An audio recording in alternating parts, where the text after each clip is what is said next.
Bound by Blood, written by Shawn Brink. I would like to say thank you so much to Shawn Brink for reaching out to me and asking me to read and review his book. This is a Christian horror, something I've never read before. So it was wonderful to try out a new genre, and I did enjoy the read. I'll give you some highlights of the book, but avoiding spoilers because you really need to read it and enjoy it for yourself. So, as I mentioned, this is a Christian horror. So, we already know that it's going to be good versus evil. And that doesn't mean that the outcome is guaranteed either. So, again, you need to read it, follow where the story goes. I should also mention that if you are a horror fan, keep in mind this is not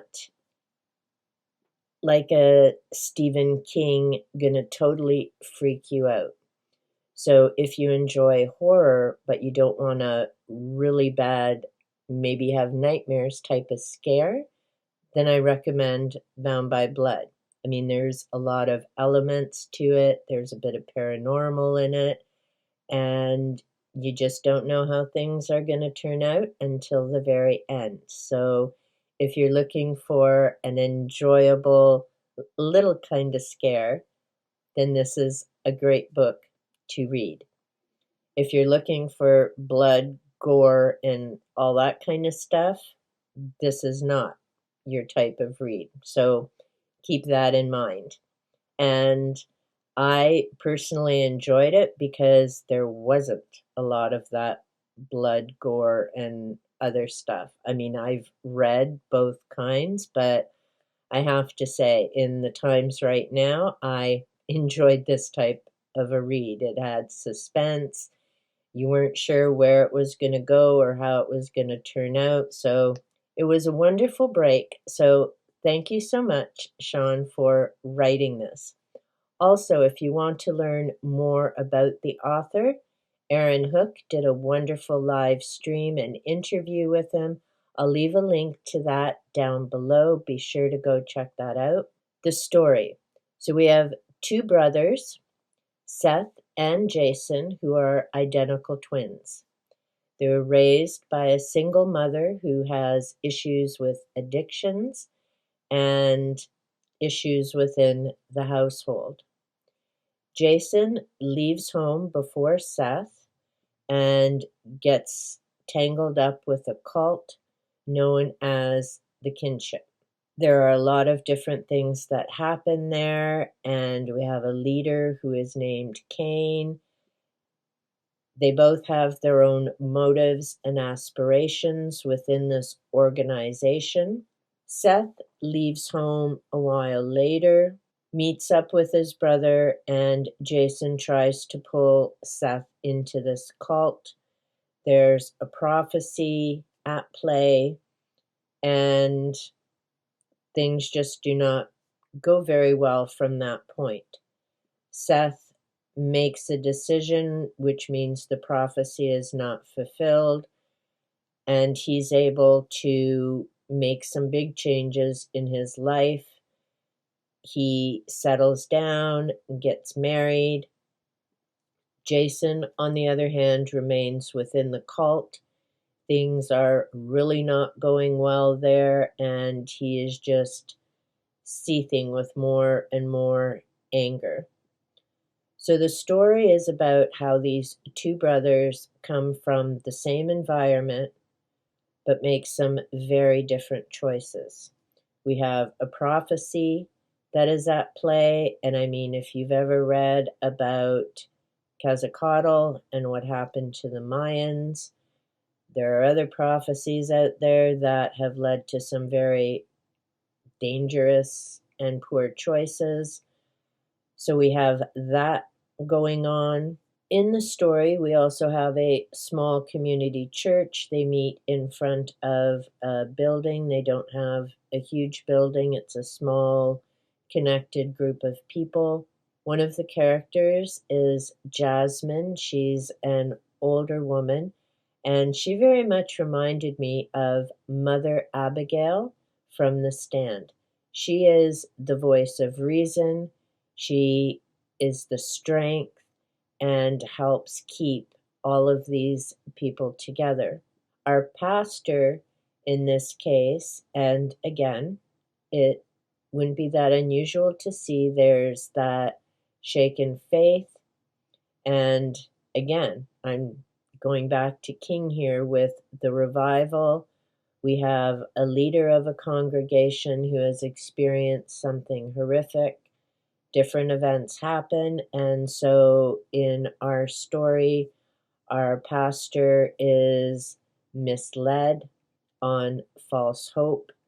His faith is shaken, and he has to come to terms with that throughout the story and then work through that with his congregation.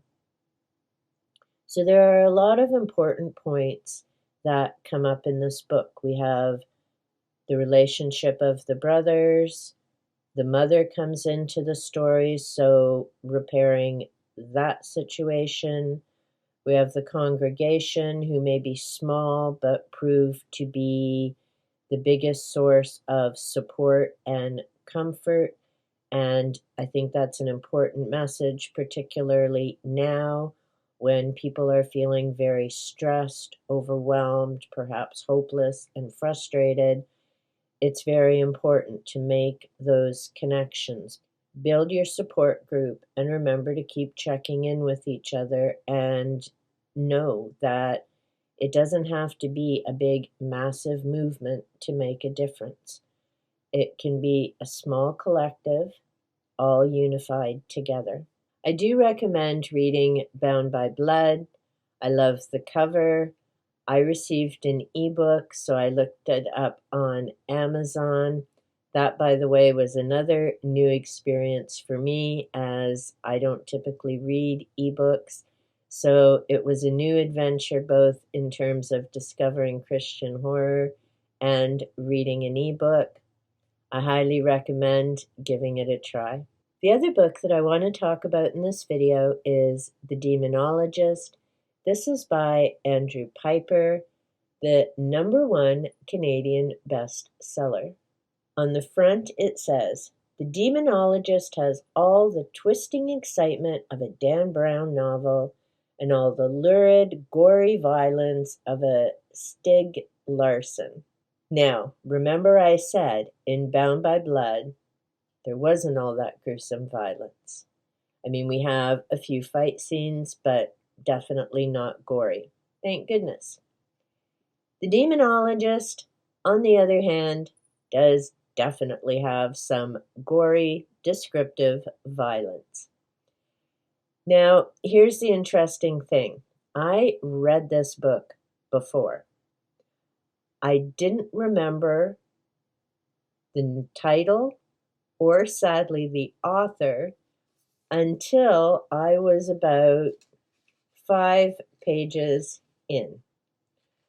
In other words, it didn't take me long to clue in that I'd read this before, and I remembered a lot of the story from that point. For me, the tip-off I'd read it before were the references to Milton's Paradise Lost.